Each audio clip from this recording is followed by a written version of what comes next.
gospodom Čeparjem sva na poslanski skupini SLS Slovenske ljudske stranke predstavila bruselsko deklaracijo,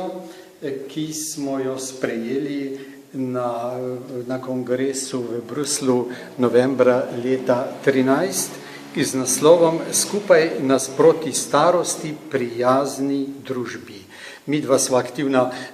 pri Zvezi upokojencev pri Slovenski ljudski stranki in seveda sva tudi glasovala za to resolucijo, ki pripoveduje odnosno, ki ugotavlja, da so starejši dragocen del družbe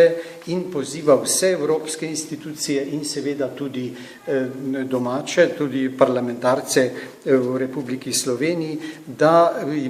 z enim pogledom vedno gledajo tudi na interese starejše populacije,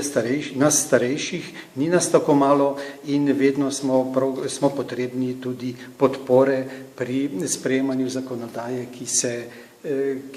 se dotika naših članov, članic in članov.